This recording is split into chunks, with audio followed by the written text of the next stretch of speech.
What does Amenti hide from you behind the scenes and from a game developer's point of view? In Amenti, you play as a photographer and historian who has clearly not watched enough cartoons. Diving into the horrors of an ancient Egyptian pyramid, you'll take photos of mysterious relics and timeless artifacts, while also uncovering the secrets hidden within these grim walls. Spoiler alert, our pal Rudamoon is not happy about this, so what would have been a routine day at work turns into an utter nightmare. In this video, we'll be taking a look behind the scenes in search of things we aren't supposed to see, like the various entities captured in our photos, and even a developer oversight that's super easy to miss. There's lots to look at out of bounds, so I hope you enjoy today's look behind the scenes of Amenti. Now, as always, I like to do a quick recap of what we'll be covering, that way we're all informed on the game's flow of events. So as the game begins, the player's car is seen pulling up to the entrance of the pyramid where our journey starts. Equipped with a camera, you'll make your way through this large courtyard area, spotting a plane overhead as you approach the massive pyramid in the distance. Heading inside, you'll go through this crawl space, where you'll then photograph the artifacts in the area, getting jump scared as you turn the corner. In the side room, a shadowy figure appears when you snap a picture of the Sphinx, but vanishes right after. Grabbing a flashlight, you'll continue onward to the next section of the pyramid, and we'll leave the recap there for now and jump back in time. Before diving into the game itself, let's first take a look at this title screen area, since it's a fully 3D environment that we can explore. The first thing that caught my eye was the strange flashing going on in front of me after turning the lights on. This pile of rocks were, for some reason, blinking this bright yellow color every so often. Beneath our feet, we'll find something a bit more odd though, a circular stone platform. This object is hovering directly beneath the sand and is placed right underneath the camera, although I can't say for certain what its purpose is. If we zoom out, we can see that this desert area isn't all too expansive. As a matter of fact, it's just a tiny island compared to the rest of the map. In the distance, there are two pillars that stand near the corner of this bite-sized dune. But besides these few assets, the majority of this area is pretty much empty. Speaking of assets, there are three massive pyramids standing in the background, and up close you'll see that I wasn't exaggerating. These things are huge, but don't get your hopes up, since looking inside reveals that they're totally unfurnished. The walls on these structures are not fully rendered on both sides, so when we're inside of them, we can see through most of the bricks. Now, between the closest set of pyramids, there's something pretty interesting that I didn't realize at first. This floating glare effect is actually the lens flare that we typically see coming off the sun. I figured this would have been among the game's post-processing effects, but instead it's an actual object in the map's construction. Something else you'll notice is that it always remains the same size, and is not relative to the camera's position. Up close it looks super tiny, and from afar it looks totally huge. That's it for the title screen, so let's now load into the game and continue forward. So as soon as we load into a new save, we can pause the game before the cutscene starts to find that our car is pretty much buried in the sand. There is sand up to the fenders, and it's filling the inside of the car too. This will be a nightmare to clean up. Lucky for us, the sand was a total lie, and we'll drive right out of it without any mess to clean up. I'm surprised this worked out so well, especially considering the fact that our wheels don't move either. As the car stops and our camera is moved, a camera will appear next to the car and float around as we look it over. This is the camera that you supposedly snap pictures with throughout the game, but I'm not entirely convinced that's the case. After a moment, this camera will shoot through the ground and stop out of bounds beneath our feet. I'm no professional, but I've definitely got sand in the lens now. That's not all we'll find hidden out of bounds either, since there's a large black cube floating off to the side as well. Funny enough, what you're looking at here is the title card used a moment earlier in the opening sequence. I thought it was only a text overlay that covers the player camera, but clearly that's not the case. It's a tiny bit of text on a much larger box. I find it a bit odd that this object isn't unloaded after the fact, considering it's only used once. On the opposite side of this massive desert space, there's another set of hidden objects that you never know were here. There are multiple flat platforms down here with different textures applied to them. There is what looks to be dirt, grass, and water among others down here, and they're all directly connected to each other. There are others that aren't directly connected to the rest, like these ones, covered in a default texture. Above the rest, there's also a large rectangle of what appears to be glass, and the purpose of these assets is kind of a mystery. This probably was a test area that the developers used to compare different materials side by side, but I cannot say for sure. From an aerial view, this collection of objects almost looks like a tile set you'd use in RPG Maker or similar softwares, like the provided runtime packages used for constructing the game's world. world. As we head down the path towards the pyramid, a plane can be seen flying overhead as we reach the halfway point. We can see this vehicle up close, and its design is a lot simpler than I expected. It has a mostly flat texture applied to it, and because of this, it looks more like a toy than a functional aircraft. It just keeps on flying much farther than I expected it to. It even breaks out the sky dome that surrounds the level and leaves the map completely, eventually stopping in the void and unloading. Beneath the courtyard at the tomb's entrance, we'll find more of these flat, default texture platforms stored out of bounds. While looking at these, I noticed something else down here that caught my attention. At the doorway to the pyramid, there's a giant black barrier that extends outside the map and clips to the building's walls. This is placed behind the doorway in order to block your view of the empty space on the other side, because the inside of the tomb is a separate map entirely. The front door doesn't lead us anywhere, and the pyramid is completely empty inside. Now, before we step on in, there's something I completely missed during this part of the game. On the top of this archway, there's a man standing up here wearing some strangely dark attire.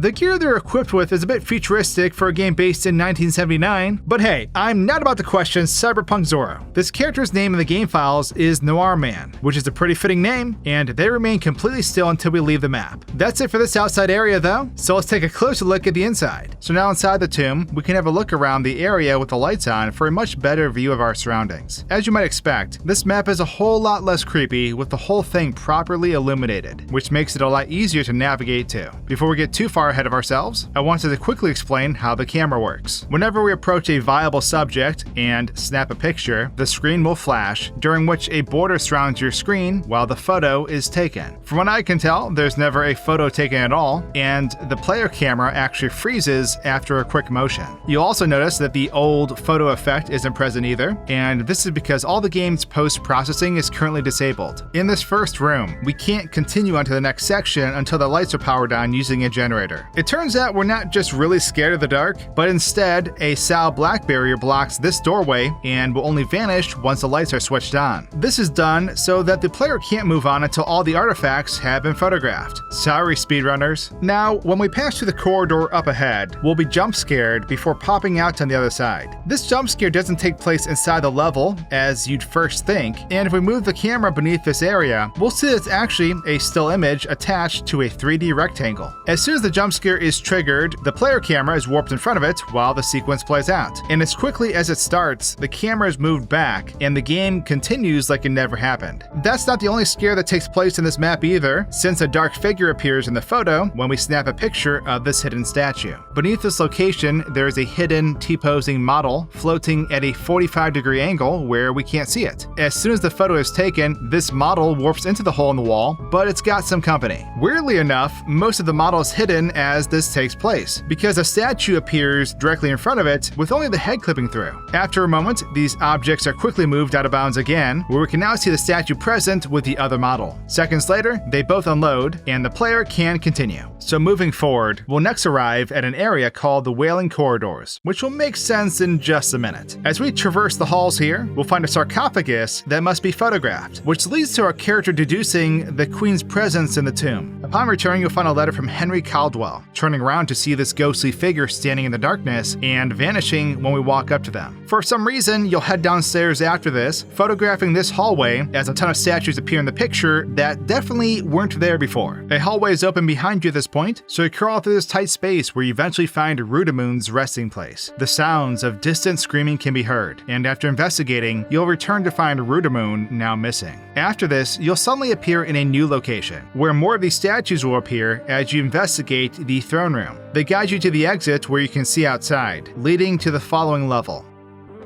Once again, putting a pin in the recap, we can zoom out to find that we've entered a new map entirely. Unlike the last map, this new location has a vibrant skybox full of stars. In the previous area, we never left the confines of the map, so there was no need for this type of visual. And because we leave the tomb briefly here, this frankly beautiful skybox was needed. Up ahead, we'll pass by one of the creepiest things you can find in a haunted tomb, a spooky well. It's tucked in this hallway, and I was full expecting something to pop out of it when I looked inside, but surprisingly, nothing happened. Upon Upon further inspection, the well doesn't lead anywhere at all, and it comes to a stop at the very base of the map. There is, however, a black barrier placed inside of it to obstruct our view. That way, not even our flashlight can illuminate it and break the illusion. In the room from beyond the well, we'll find the note from Henry Caldwell. And I wanted to point out something funny about this object. On the face, it's clearly weathered beyond repair and looks like it'd fall apart just by holding it. On the back, though, it's a cleaner white color, like a brand new piece of parchment from an office supply store. A really dusty one. When we put the paper down, we'll be faced with a rather unwelcome face. I'm not sure who stole the $1 million slab, but I think it might be time to return it. I do not want this entity following me everywhere I go. Up close, we can see her garb is covered in strawberry jam, and her jaw is completely dislocated. Her eyes appear to be glowing when we approach her typically, and this is done by placing two solid white spheres in front of her, eye sockets. This model is terrifying with the lights on, and far worse with them off. Before this character appears behind you, we can find them hidden out of bounds, directly underneath the floor in this area. After they vanish though, they do not return here, but instead unload completely. Somehow I feel better about this map, just by knowing she isn't here anymore. Something else I saw while down here is this giant black platform, and I didn't understand what it was for at first. I realized while looking around that this is used to block our view of the skybox, since there's no floor in this boarded up room and we can see right through it. As we head downstairs, we'll enter this hallway lined with sarcophagi, leading to a room on the far side where a photo must be taken of this open space. Looking beyond it, we'll find that this inaccessible hallway leads out into the void on both sides. When we take a picture of this location, an array of these pharaoh statues will be instantly warped into the space. Up close, you'll see that each statue is wearing this strange white mask to cover the real face. These statues were previously held beneath the map, similar to the figure we saw earlier, and after the sequence finishes, they'll be deleted as well. When heading back, this coffin will fall open if the player hasn't opened it already, and the mummy inside can be photographed. Before this is triggered, we can move the camera beyond the door to find this fellow hanging out inside. Because this is the only sarcophagus that opens here, the rest of them are either empty or not modeled inside at all. Another entrance opens up here, and heading through it brings the player to Rudamoon's tomb, where we'll find his remains inside the coffin. After opening it up and then turning back, we'll return to find it empty. His remains were not moved elsewhere in the map, like I first guessed, but instead completely deleted, as I wasn't able to find them anywhere out of bounds. Also, while we're in this room, smoke can be seen coming from this hole in the ceiling, and if we follow it to the end, we'll see that it just pops us out of bounds. From here, these structures almost look like something out of Halo 2, especially with the visuals of deep space surrounding them. For some reason, when the game was supposed to warp me to this next section, I just remained in this same room instead. The crawl space we came from is blocked off as well, so my ride out of here has left me stranded. So I had to load my save before continuing was an option. With the warp functioning properly this time, we'll instantly appear in a different room upon returning to Rudamoon's resting place. If we take a look out of bounds, we'll see that the area we're in now is completely separate from the rest of the level. Flying over here, I quickly noticed something that definitely didn't look right. Directly behind the player and out of bounds, there is a modern looking door floating out here, looking totally out of place. There's also a disconnected door handle flying next to it, and I can't even begin to imagine what these are for. Not far from here, there's actually a second door, although this one is only the frame and a floating door handle inside of it. What's interesting is that these objects can be seen from a typical viewing angle, since it's just kind of hovering at a distance when we cross the bridge and step outside. Now, as we enter the throne room up ahead, we'll turn around to find out a bunch of these statues have suddenly appeared behind us. These statues, like the ones we saw earlier, are all stored beneath the map before the sequence occurs. They form a small detour, which forces us to move forward, and it's kind of cool how they're all positioned before entering the level. When we head to the next door, we'll arrive at this dark hallway, and our flashlight practically gives up and shuts off, so we're going in dark. We find Rudamoon lying in this room, snapping his head to look at us when the picture is taken. From here, we'll have to locate an eagle charm to continue, spotting a creepy arm as it reaches in from the darkness to extinguish our only light. Further ahead, we'll enter this chamber, learning more about the intergalactic origins of this ancient civilization. In the same room, we'll read an old inscription, once again losing our light to Rudamoon's mischief as he blows out the candle in front of us. As we grab the next artifact, we'll spot Rudamoon as he runs by the doorway, and from here we head for the exit. With the door open, we're ambushed by this ancient prankster yet again, waking up in this seemingly endless body of water and approaching the moon before waking up in the next area of the map.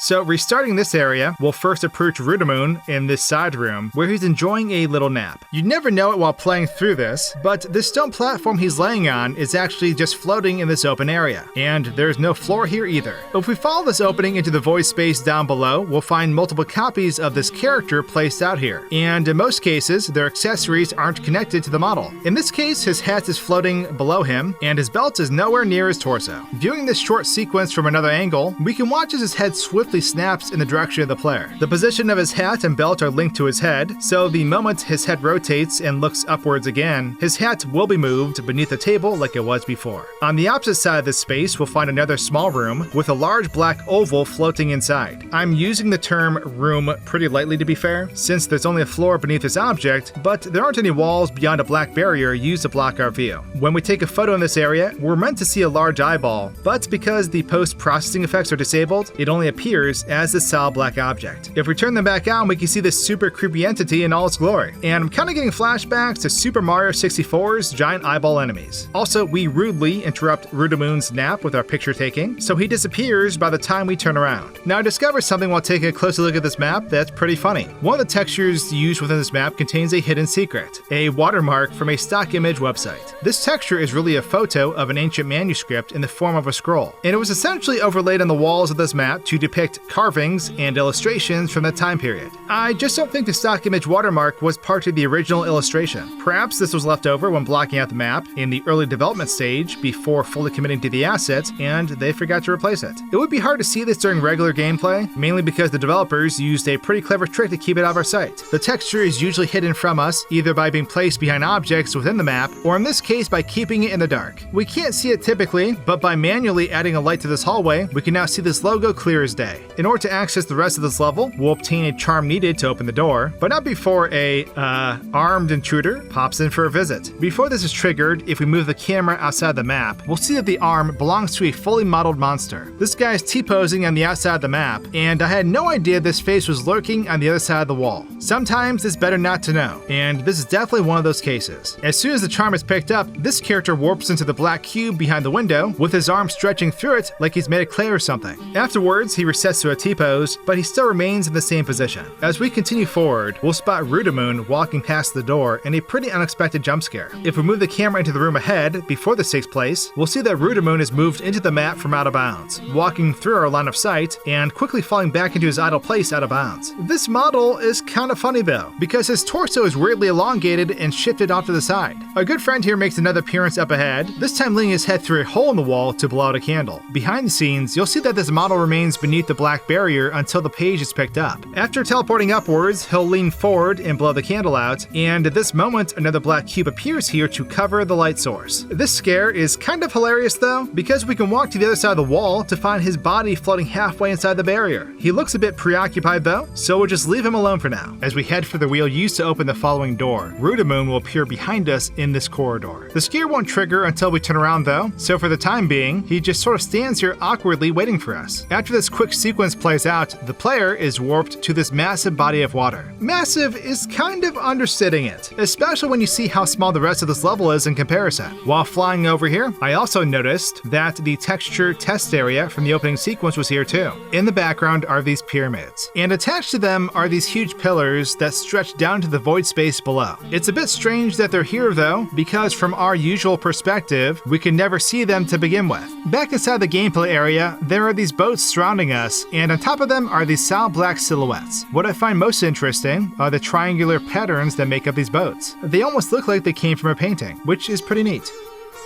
The moon we approach here is a sphere that sits on top of the water, but it only has these lunar textures on the front, since we're teleported to the following map when we get close to it. Waking up in this room, we'll see that the hallways behind us are now different from before. If we take a picture in this little window on our right, these black tendrils will appear, and after reading a tablet in the throne room ahead, we'll spot the queen once again. As we move onwards, we'll pass through a constantly changing maze of curtains, grabbing another artifact from this chest. At the end of this labyrinth, we'll find the remains of who I believe is to be be the Queen, just to be jump scared after taking a photo. Picking up your flashlight, you can take a minute to compose yourself and then head through the door to continue. Now jumping back in time, we'll start this area by taking a photo through this small window. Outside the map, the room where this scare takes place is no room at all, but instead 2 slanted platforms placed on top of each other, and they're not connected to the rest of the map. Taking the photo reveals a horrifying secret though. These fully black tendrils reaching through the hole in the wall and into the map. Something about them caught my attention though. They appear to have what looked like fuzz coming off them, and this revelation made this all the scarier. I'm not 100% certain, but I'm pretty sure this object is actually 2 or 3 massive spiders clipping through each other. From out of bounds, this becomes a lot more apparent, and I sort of regret finding this creepy, crawly monstrosity. When we head back through this hallway, we'll spot the Queen walking above us and screaming for some reason. Before we trigger the sequence, this character is already on this catwalk up above, just waiting for the player to walk by. After being activated, she'll stroll by, stopping once she's out of sight as her face resets to its neutral expression. There's actually a second version of this character up here as well, but we'll be seeing them in just a minute. After this spooky sighting, this pathway leading to the maze of curtains becomes accessible, where we can now take a closer look at how it works. So during our first walk through this area, there are barriers in place to prevent you from proceeding before you're supposed to. If we take a look beneath this section, we can find a few different copies of these curtains hidden out here. When we first step into the maze, you'll see that this object is moved into the map behind us in order to block our exit, and this trick is used multiple times throughout this part of the game. Because the game's post-processing is currently turned off, you can tell which of these curtains are going to be moved by looking at their appearance. The assets that are going to be moved at some point during gameplay are a solid gray color, and the rest of the static curtains that surround you are covered in a fabric texture instead. Something else I found out of bounds here was a set of disembodied hands floating in the void. These are used when the chest is open containing the artifact we need, and they'll quickly fly up into the map while the sequence plays out. Our left hand kind of hovers away though, clipping through the curtain behind us, and after a moment, all 3 of these assets will be moved through the floor and remain out of bounds. Continuing forward, we'll eventually enter this room where the Queen's remains are propped up on a chair. She looks a bit different than she did a moment ago, primarily her skeletal complexion. You'll take a photo of her here before turning around and heading back. And as soon as we enter this hallway, the Queen model we saw earlier that was on top of this level will be warped into the hallway. After turning the corner, she flies beneath the map and for some reason shrinks down to the size of a mouse as this fabric swirls around her. I'm not sure what causes this to happen, but it looks pretty cool regardless. Going through the doors ahead, we'll hop over a seemingly bottomless pit, which leads you to this huge room with tiles on the floor. As it turns out, these tiles are covered in drawings for a reason, and stepping on the wrong one sends you falling into the abyss. Yeah, I'm meant to do that, so you can see what happens if you fail. You're welcome. Also, now would be a good time to mention the death screen, because that's definitely straight out of Dark Souls. Anyway, following the correct pattern gets you to the other side, where you'll be jump scared by this sitting figure. A chase will then ensue, where the men in gauze chase you through these halls, eventually being pinned between the King and Queen in this long hallway. You drop down through the floor and into the starting area, opening a sealed door with the artifact we obtained in the maze. Unfortunately, this was only a prank, and the door leads you outside, where it's revealed we're stuck in this dimension forever. Also, the bad guy was aliens all along. Glorious? So jumping back to the start of this level, I first moved the camera to the bottom of this pit to see where it went. It turns out endless was kind of overstating it, and there's a black barrier at the bottom. It's still creepy though, because this dark appearance makes it look bottomless even with the lights turned on. In the same room, I found something a bit odd hidden out of bounds. Beneath the floor in this hallway, there's a set of doors like the ones we came through, placed where we'll never see it. I don't think this object ever enters the map either, which makes it all the more strange. Now in the room with a tile puzzle, I first started by intentionally failing the puzzle and warping back to safety before the floor caved in. Weirdly enough, the tiles will reset shortly after the sequence ends, with all the pieces returning to their usual spots. The puzzle itself does not reset though, and the tiles we pressed will stay in their activated position perpetually, or until we die. In case you were curious, there isn't anything inside this pit either, and the player seemingly dies from a shortfall. I wanted to know what would happen if we skipped this puzzle entirely though, and so I shrunk myself down to the size of a mouse and was able to walk along the wall safely. The tiles did not activate gate, and so I crossed to the other side without ever activating them. The game just let me get away with this too, and I could continue unhindered. In the next room, a familiar face is seen sitting down in this narrow corridor. When you walk close enough to this character, he'll instantly stand up and turn around, sprinting down the hallway we just came from. He clips directly through the stairs though, flying down and going straight up crazy frog mode. He'll drop down once again, this time into a small box beneath a level where he stays for good. In the hallways ahead, a chase starts where mummies will pour in from various entrances and pursue the player. We can move the camera into this section early to find these enemies in position and waiting in their idle animations. Not all these monsters are in the maze at first, however, so we can find some of them currently placed out of bounds as well. Among them are these guys who are, for some reason, upside down and in their default poses. I know they're supposed to be scary, but it's hard to take them seriously when they're hitting the Spider-Man pose off camera. At the end of this long hall, we can watch from another angle as this mummy spawns out of our sight and drops down into the map, with some wooden debris falling with them. I also wanted to look at their jump scare from a different view too, and as this occurred, the mummy leaned upwards and started flying through the wall. It's definitely scary, just not for the reasons you'd expect. Now in the final stretch of this chase sequence, we'll be cornered by the king and queen. But how does the king appear behind us? Well, as you can see, he's stored behind this wall before we pass by, and we'll walk through it and into the hallway after being triggered. What I find most funny about this enemy is what happens if he catches us though. We're moved into a separate room for this jump scare, where our royal friend here begins wailing on you. After his 99-hit Street Fighter combo, he resets to the start of this animation, and it's super funny seeing Rudamoon in this fighting stance. Not to mention he puts you in a headlock before this punching motion starts, so it's all around hilarious. After this takes place, we'll seemingly arrive at the beginning of this tomb, though that's not entirely true. We've actually been moved to a separate part of the level, completely disconnected from where we were a moment ago. Heading through the exit leads you outside, and we can now see just how gigantic this map is. There are more of these massive pyramids here, with even bigger statues standing behind them. We can also get a closer look at these giant sky donuts, and up closer, they're no more discernible than at a distance. They're covered in what looks to be lights and machinery, and the UFOs above are not much different. These giant disc-shaped crafts have a similar appearance to the others, and after falling down on top of these pyramids, a solid cylinder appears inside of them. This beam stretches down through the ring-shaped crafts and through the pyramids, clipping through the ground they stand on. After this, a TV is shown, along with a narration explaining the player's disappearance. This short sequence takes place in the very same map, and it's floating a huge distance from the rest of the level. And with that, that's everything I found hidden off camera and behind the scenes in Amenti. Thanks for watching, and I'll see all of you in my next game-breaking video. Cheers!